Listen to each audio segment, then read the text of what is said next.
Today, we're beating Disney's Aladdin. I've always been a big fan of Disney movies, and I really love Aladdin. I watched it so much as a kid, but somehow I've never played this game. It was a beloved childhood classic for so many people, but not for me.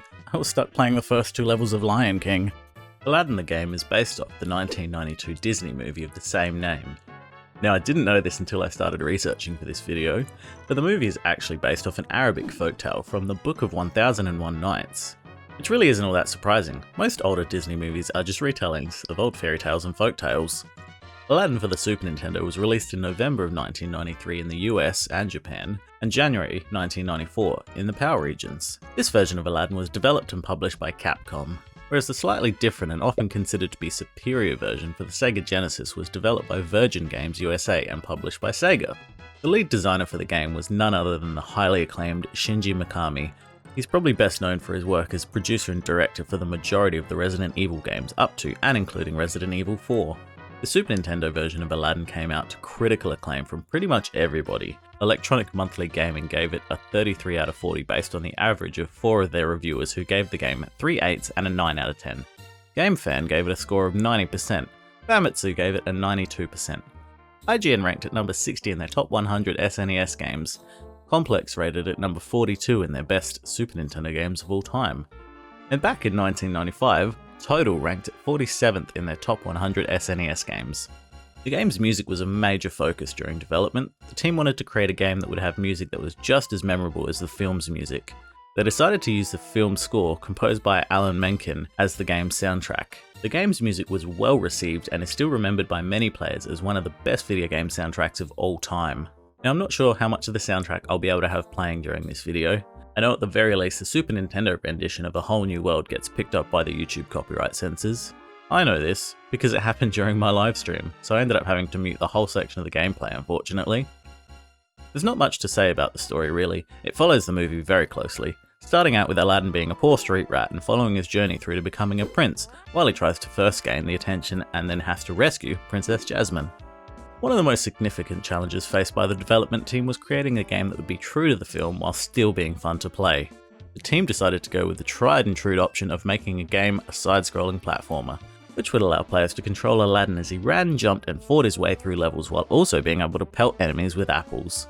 There are gems scattered throughout the levels that you can collect to gain extra lives and points as well. Each stage also contains 10 larger red gems, which greatly increases your score, and collecting all of them in each stage will alter your end run credits. If you get 50 or more, you get shown Aladdin running through the level while the credits play, and at the end, you are told, "You are a great player." If you manage to get all 70 gems, it will instead call you a super player. Hardly seems worth all the effort for such a small reward, but sometimes the challenge of collecting everything is rewarding enough. I, of course, did not bother with this for my playthrough. Along with the gems, each level also contains a chest with a golden scarab inside. Once you open it, the scarab flies around the level, and if you manage to catch it, you're rewarded with a bonus at the end of the level. In the bonus, Genie spins the wheel and you can stop it to get extra lives, extra continues, more hearts, or some points. Aside from the typical platforming levels, there are also a couple of levels in which you get to fly on magic carpet, but I'll talk more about those levels in the recap.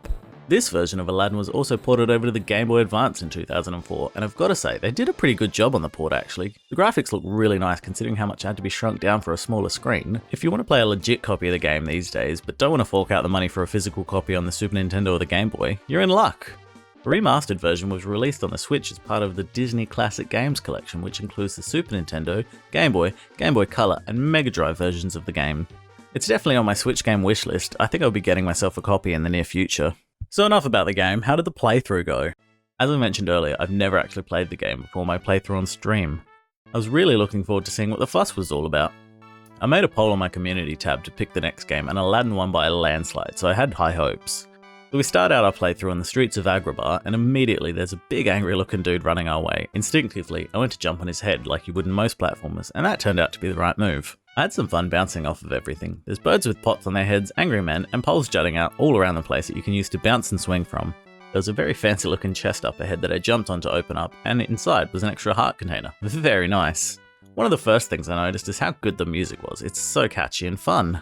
In no time at all, like seriously about a minute and a half or so, I had finished the first level and we got to see the first break time bonus thingy.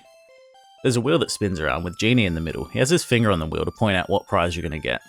I sat there for way too long before I realised that you actually have to push a button to stop the wheel. It stopped on a star. The stars give extra credits, so once you run out of lives, you use up a credit, kind of like a continue. This put me up to 4 credits. I figured this would be plenty. I might have been a little bit too confident. The second level begins in the streets of Agrabah again, and almost immediately I was being shot at by an archer. Lucky, his aim was not great. On top of some scaffolding, I found another fancy chest. I opened this one up and out came something. Turns out, it's actually a rug and you can hold R in midair to float down gently using it. I floated down onto some enemies and lost my first life, unfortunately. I took quite a lot of unnecessary damage running through this level, either by mistiming my jumps over barrels or walking just straight into the arrows the archers were shooting. But luckily the game's pretty forgiving at the start and it gives Aladdin a lot of roast chickens to heal himself. This level was another really short level as well. I made it through within a couple of minutes. Level 3 takes us to the walls that I believe are surrounding the city of Agrabah. There's more of the same enemies. Some archers, some big fellas, nothing too new in this level. Even so, I was having a really good time with this game so far. I'm about to praise this game and then he goes and shoots me in the ass. I'm gonna say, I'm genuinely enjoying this. Feels good to play. This level did add some swinging platforms. You needed to jump from these when they're at the peak of their swing to be able to reach higher platforms. It can be a little tough to judge the hitbox of these, and that led to me dying pretty early on in this level. We also get some zip lines where Aladdin grabs onto a sheet that's hanging from a rope and he slides down. I really like the animation in these sections, it looks so good. Level 4 has our first boss fight of the game. There's a man with a scimitar holding onto a woman who looks like she's trying to disguise her face. Spoilers, it's Princess Jasmine. He's very aggressively shaking his scimitar at her, and when you walk up to him, he gets distracted and turns to look at you. That gives Jasmine the chance to run away. I just love a boo sitting on top of the market stall shadowboxing. It's a nice little touch. Took me a minute to get the hang of the timing of this boss fight. When you get close to him, he swings at you and you have a small window of opportunity to jump onto his head. If you manage to, he'll wildly swing his scimitar around at you, so you just need to keep away. Often, I just miss that small moment in time where you're able to jump on him and instead I jump into his sword, taking damage. But still, after only 4 hits, I managed to take him out. So that's the end of stage 1. We get a password screen made up of characters' faces. It shows how many of the red gems we've collected. I collected very few compared to how many there actually were in these levels. After that, we're treated to a nice cutscene using stills of characters and some text. Onto the first level of stage 2, and now we're in the Cave of Wonders. In this level, we have to traverse over spike-filled pits by swinging on stalactites. They break off very quickly though, so you only have one swing to make the jump. There are also little bats and scorpions to fend off constantly. They can be quite tricky to damage because they're really small. I got my first game over during this level, but luckily I still had 3 more continues. After making it through some very treacherous platforming, I jumped into a pit and ended up in a big pile of gold. There was a cheeky skeleton with a sword hanging out down there, and then a couple of pairs of swords that walk around, which is just a great idea for an enemy. I really like that.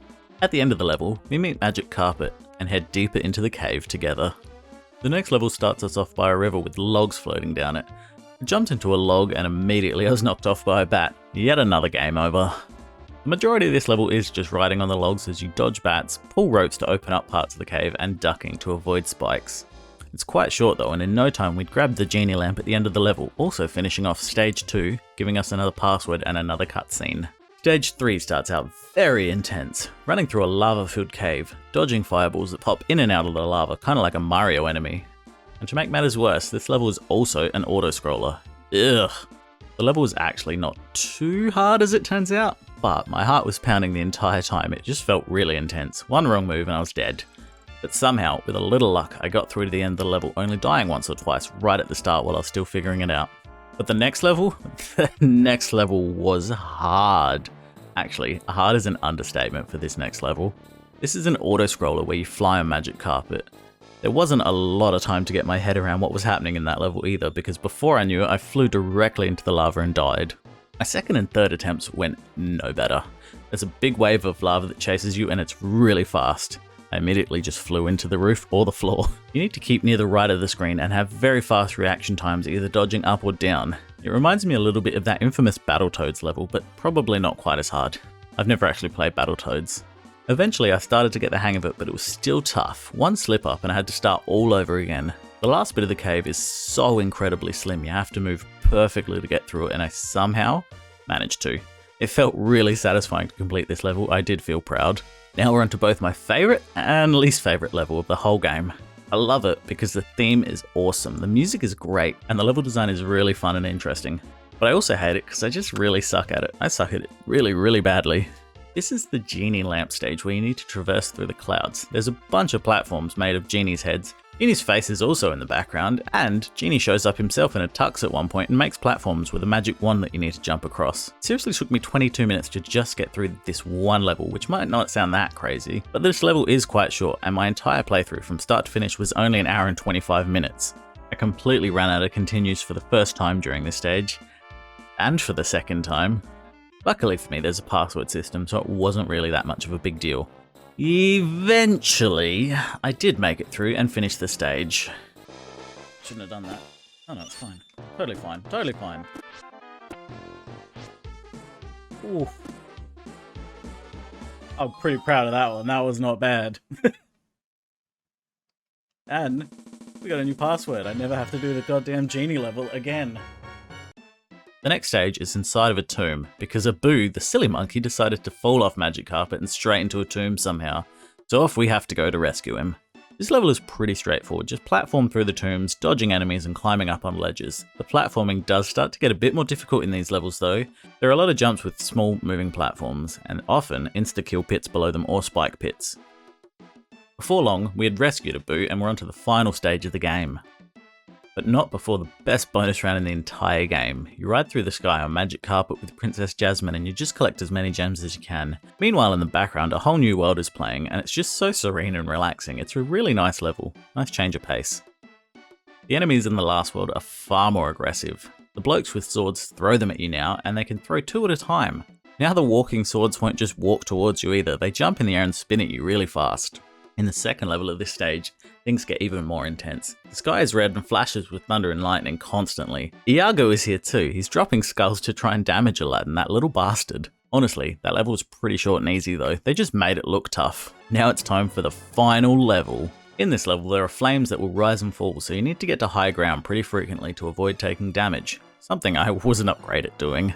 Thankfully, this level is actually quite short as well. It's jam-packed with enemies and traps, but only takes a minute or two to reach the end.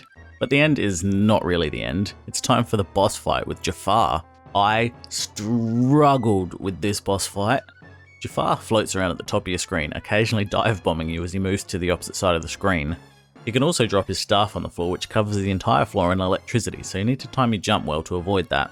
Occasionally, he'll throw out 4 chickens with pots stuck on their heads. You need to jump onto the chickens and bounce off to bounce onto Jafar's head to damage him, which is way easier said than done, and it's not that easy to say. If you're even the tiniest bit off with your aim, you'll either jump into the chicken and get damaged, or you won't bounce high enough and you'll take damage from Jafar. Another way to damage him is to jump off the staff that he drops as well.